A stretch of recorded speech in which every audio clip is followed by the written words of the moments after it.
Bonjour à tous et bienvenue chez Spareka, j'espère que vous allez bien. Aujourd'hui, on va parler du four. À travers cette vidéo, je vais vous expliquer comment fonctionne un four, comment le démonter, l'entretenir, voir aussi comment il fonctionne, les pannes les plus courantes qu'on peut trouver sur ce type d'appareil et à la fin, je vais vous partager des astuces d'entretien. Juste avant de commencer la vidéo, n'oubliez pas de vous abonner, d'activer la petite cloche et c'est parti, on y va pour le démontage et les explications.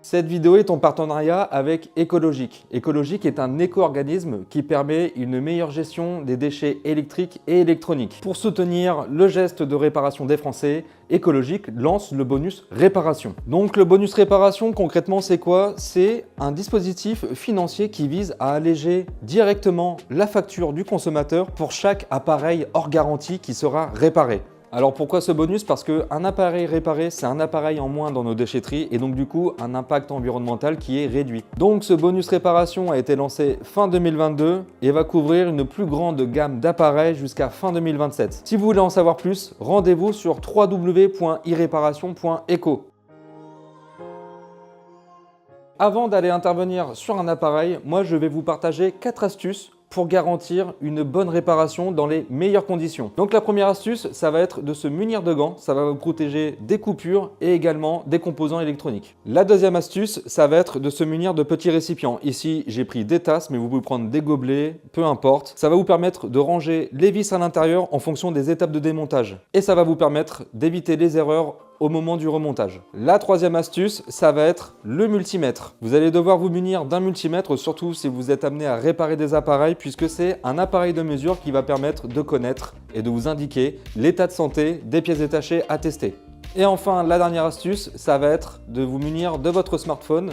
Vous allez pouvoir prendre des photos lorsque vous allez démonter votre appareil ou débrancher des connecteurs. Ça va vous permettre d'éviter également les erreurs au remontage. Une dernière astuce supplémentaire lorsque vous vous apprêtez à réparer un appareil. Là ici sur le four, vous allez pouvoir trouver la référence de votre produit directement sur la plaque signalétique qui est située ici. Grâce à cette référence-là, vous allez pouvoir aller sur www.spareka.fr, vous entrez cette référence dans le moteur de recherche et vous allez avoir tout le catalogue de pièces détachées pour votre four.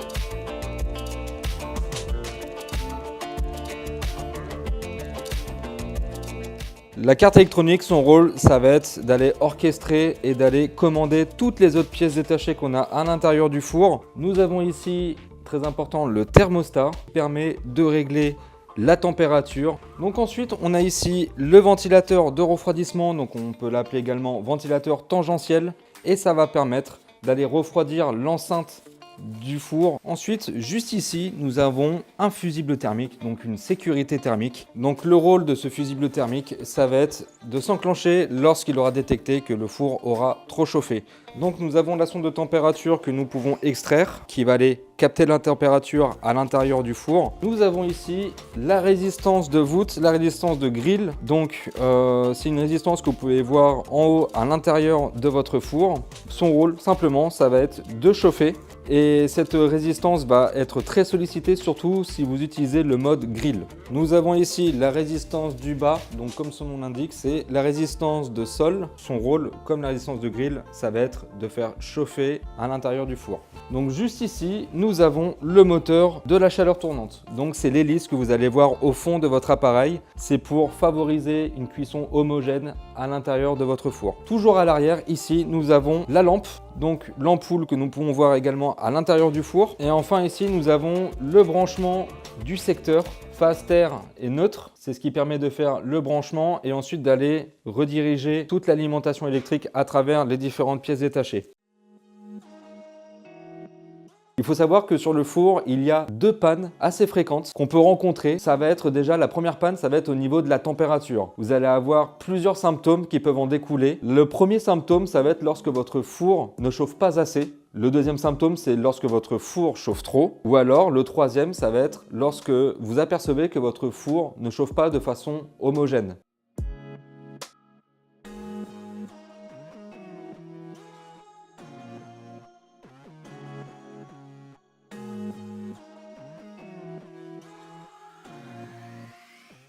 Donc maintenant, j'ai extrait la résistance. Comme vous voyez ici, la résistance de sol. Si vous avez des problèmes de température avec votre four et que vous avez l'impression que votre four ne chauffe plus par le bas, il faudra aller vérifier cette résistance. Ça va être très important, donc on va la tester ohmiquement avec un multimètre. Alors généralement sur un four, et notamment pour la résistance de sol, normalement on doit trouver une valeur qui est entre 50 et 60 ohms. Donc sur le multimètre, je me suis mis sur la position 200 ohms, la plus petite, et je vais pouvoir aller mettre mes pointes de touche directement sur l'écosse de la résistance. Donc voilà, là je suis aux alentours de 52,4 ohms, donc là la résistance est en bon état.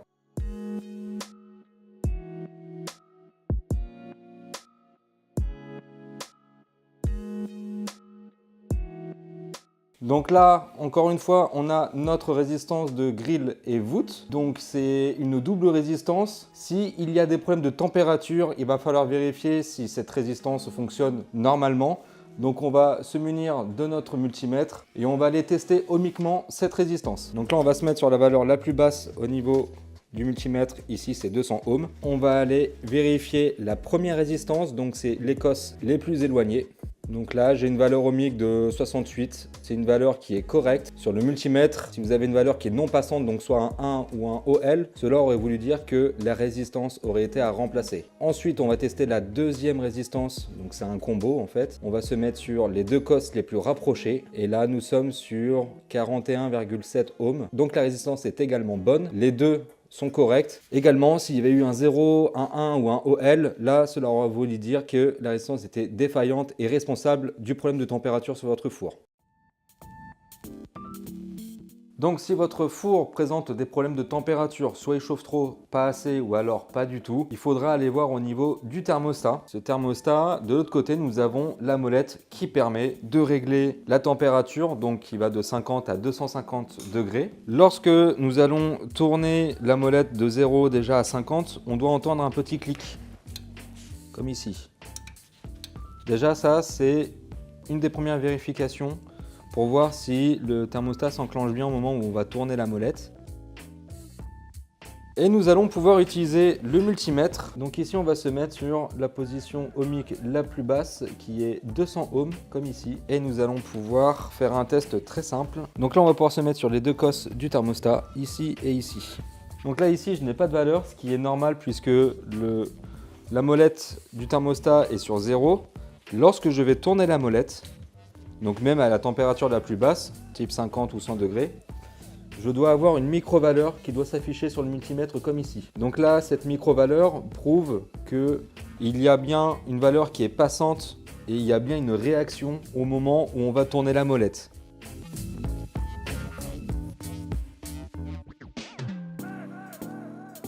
Donc toujours dans les problèmes de température, il va falloir aller vérifier le moteur ici, du ventilateur de chaleur tournante. Donc il faudra aller vérifier si l'hélice tourne correctement. Donc déjà vous pouvez faire une vérification à l'avant de l'appareil lorsque vous ouvrez la porte. Vous allez pouvoir voir si l'hélice tourne ou pas. Et on va pouvoir débrancher ici le moteur de la chaleur tournante et on va pouvoir effectuer un test. Donc là on va se munir toujours du multimètre. Et on va aller sur 200 ohms, la valeur ohmique la plus basse. Et nous allons pouvoir tester le moteur de la chaleur tournante. Donc je vais positionner mes pointes de touche sur l'écosse que je viens de débrancher. Et je dois pouvoir observer une valeur. Donc là, j'ai une valeur qui est passante, j'ai 154 ohms. Ce qui montre que le moteur est en bon état. Si lors du test, j'avais eu un 0, un 1 ou un OL, cela aurait signifié que le moteur était défaillant et donc à remplacer.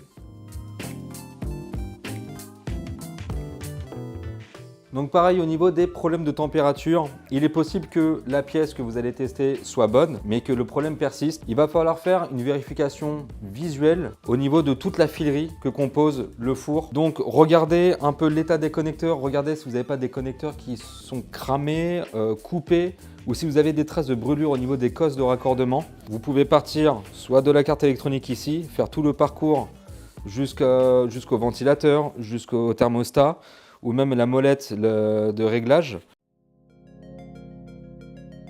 En dernier lieu, il faudra aller voir au niveau de la carte électronique. La carte électronique, c'est souvent la pièce la plus chère et donc du coup, c'est la pièce à aller vérifier en dernier. Pour aller vérifier la carte électronique, vous pouvez juste faire un contrôle visuel. Vous pouvez aller voir au niveau des composants. Il sera important déjà de regarder l'état des branchements. Si vous n'avez pas de marque de brûlure ou si vous n'avez pas de la filerie coupée ou alors une cosse qui est défaite. Si vous voyez un condensateur qui est un peu gonflé ou alors un endroit qui est un peu noirci sur la carte, il est possible que le problème vienne de la carte électronique. Maintenant, on va parler de la deuxième panne la plus courante qu'on peut rencontrer sur un four. Ça va être lorsque celui-ci fait disjoncter votre installation électrique. Donc là, le problème de disjonction est assez simple, mais encore faut-il savoir comment aller vérifier la source de cette disjonction. Et je vais vous montrer comment faire avec un multimètre. Alors lorsque votre four fait disjoncter l'installation électrique de votre foyer, il faudra la regarder en premier lieu au niveau de la filerie ici. Donc déjà, regardez au niveau du câble secteur qui est juste là et regardez l'état de la filerie. Donc déjà là, ce sera un contrôle visuel à faire, donc en partant du raccordement au domino ou à la prise et remonter jusqu'au raccordement qu'il y a au niveau de l'arrière de l'appareil. Donc là, au niveau du raccordement, il faudra quand même aller vérifier s'il n'y a pas de traces de brûlure, s'il n'y a pas de traces marron, noir ou autre. Donc j'ai ici la résistance de sol, la résistance qui est située en bas de l'appareil. Lorsqu'il y a une disjonction, cette résistance, il va falloir aller la tester, mais de deux manières. Déjà, vous pouvez tester au niveau ohmique, donc pour voir si elle alimente bien et qu'il n'y a pas de problème là-dessus. Mais généralement, si vous avez une disjonction, il va falloir faire un autre test qui est le test de fuite. Je vais vous montrer comment faire. Le test de fuite, généralement, c'est pour détecter si la résistance fait une fuite au niveau de son alimentation. Donc si elle fait une fuite, elle va créer une disjonction. Donc pour voir si cette résistance-là est responsable ou non de la disjonction, on va utiliser le multimètre et on va se mettre sur la position ohmique la plus faible. Pour démarrer, on va se mettre sur 200 ohms. Et donc là, on va mettre une pointe de touche sur une cosse ici de la résistance et l'autre pointe sur la carcasse et on ne doit pas observer de valeur. Donc là j'ai fait mon test de fuite, je vois que je n'ai aucune valeur qui s'affiche, donc ça veut dire que ma résistance est en bon état. Si vous faites ce test là et que vous avez une valeur qui s'affiche, cela aurait indiqué que la résistance aurait été défectueuse et responsable de votre disjonction. Par contre, il est possible que j'ai une micro-fuite au niveau de la résistance. Pour le vérifier, je vais augmenter le calibre au fur et à mesure. Donc là, je me mets sur 2000, 2K. Je n'ai toujours pas de valeur. Je vais me mettre sur 20K. Je n'en ai toujours pas. Et je vais augmenter comme ça jusqu'à la valeur maximale que je peux avoir sur mon multimètre en ohm. Je n'ai toujours rien.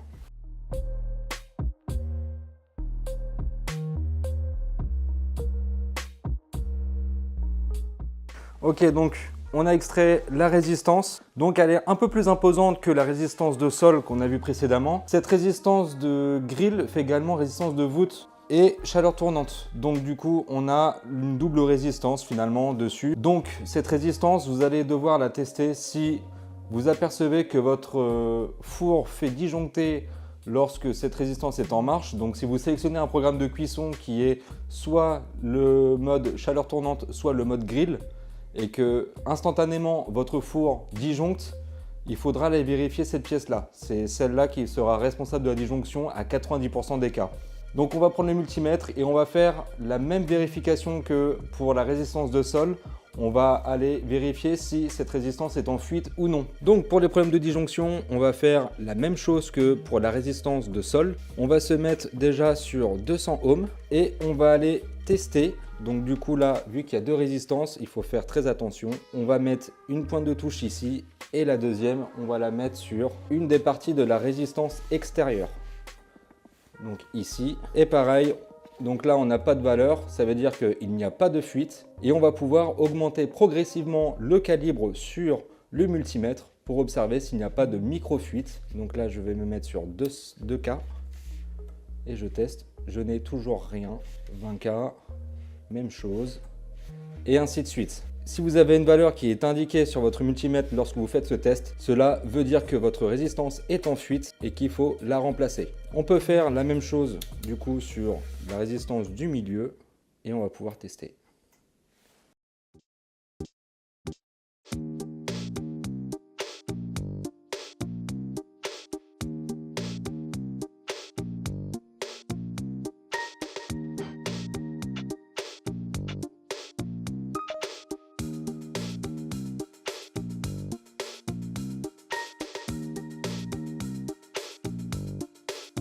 Ok, maintenant on va parler des modes de cuisson que peut proposer un four. Donc ici sur la molette, nous avons plusieurs modes de cuisson tout autour de la molette. Il est important de rappeler quels sont les différents modes de cuisson pour quelles utilisations et quels plats à faire cuire pour éviter d'incriminer à tort l'appareil. Donc on va commencer par la première position juste ici. Donc cette position-là, c'est la chaleur tournante. Donc cette position va faire fonctionner et la résistance du haut et celle du bas, et également l'hélice que nous avons vue. Donc cette position-là, ça va être idéal pour cuire ou rôtir simultanément sur plusieurs niveaux des aliments qui vont nécessiter une température de cuisson identique. Et tout ça sans que les saveurs se mélangent. Nous allons passer à ce mode de cuisson ici qui est le turbo grill. Donc là, ça va faire fonctionner et la résistance du haut et l'hélice de la chaleur tournante. Donc ça va servir à rôtir de gros morceaux de viande ou de volaille avec un os sur un seul niveau. Ensuite, nous passons ici à la cuisson de sol. Ce mode de cuisson va faire fonctionner uniquement la résistance du bas, la résistance de sol. Donc là, c'est idéal pour faire cuire des gâteaux à fond croustillant et pour stériliser des aliments. On va passer au mode de cuisson qui est juste ici. Donc là, c'est le chauffage par le haut et par le bas. Donc on le voit par les deux traits. Donc on a la résistance de grill-voûte et la résistance de sol. Donc ça va être idéal pour faire cuire et rôtir des aliments sur un seul niveau.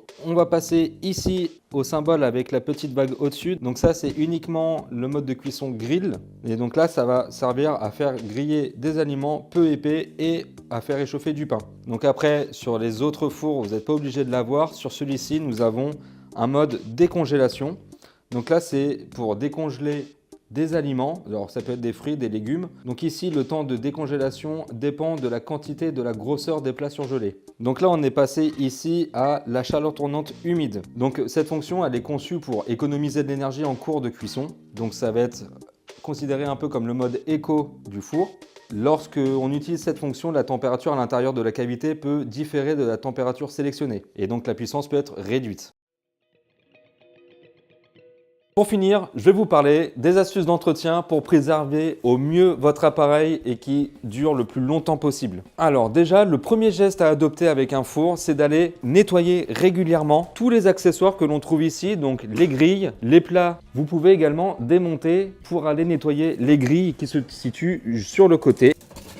Vous pouvez les nettoyer au même titre que les accessoires type plat ou grille. Vous pouvez les passer au lave-vaisselle, mais le mieux ce sera quand même de faire un nettoyage manuellement avec un produit adapté. Donc vous pouvez passer sous l'eau chaude ou alors avec du décape-four. Il faut faire très attention à l'entretien de ces accessoires puisque ça peut générer des pannes ou alors des mauvaises odeurs, des odeurs de brûlé et on pourrait incriminer à tort le four. La deuxième astuce, ça va concerner les fours à pyrolyse. Il faudra effectuer ce mode de nettoyage régulièrement. Alors en fonction de l'utilisation et de la saleté de votre four, vous pouvez le faire une fois tous les 3 mois. La pyrolyse est un mode de nettoyage par la température.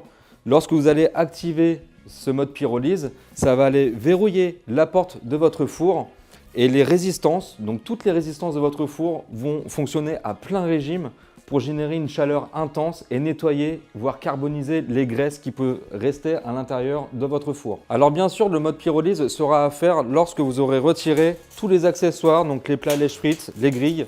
Il faut qu'il n'y ait plus rien dans l'enceinte du four. La troisième astuce, ça va être de nettoyer régulièrement la porte de votre four, donc au niveau de la vitre. Pour le nettoyage de cette porte, moi je vous conseille, c'est d'aller ouvrir votre porte de four et vous avez ici des loquets qui vous permettent d'aller déverrouiller la porte pour aller l'extraire. Donc c'est très simple, vous retirez les 2 loquets, vous les mettez en haut, vous mettez votre porte de four comme ici à 45 degrés et vous allez pouvoir extraire la porte.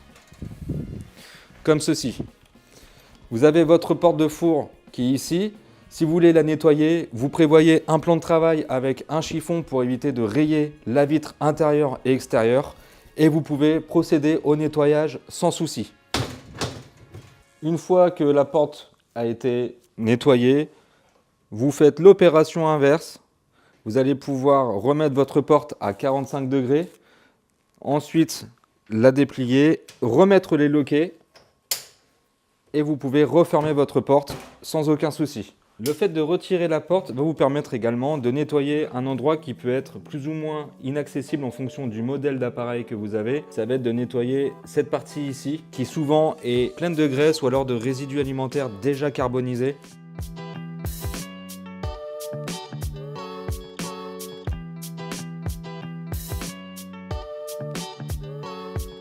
Voilà, maintenant vous êtes incollable sur le four, vous savez le réparer, vous savez comment il fonctionne et comment l'entretenir. Si cette vidéo vous a aidé, vous a plu, n'hésitez pas à mettre un petit pouce bleu, ça fait toujours plaisir. Et surtout, n'hésitez pas, si vous avez besoin de réparer un appareil, renseignez-vous sur le bonus réparation sur www.i-réparation.eco. Et moi, je vous dis à la prochaine sur Spareka.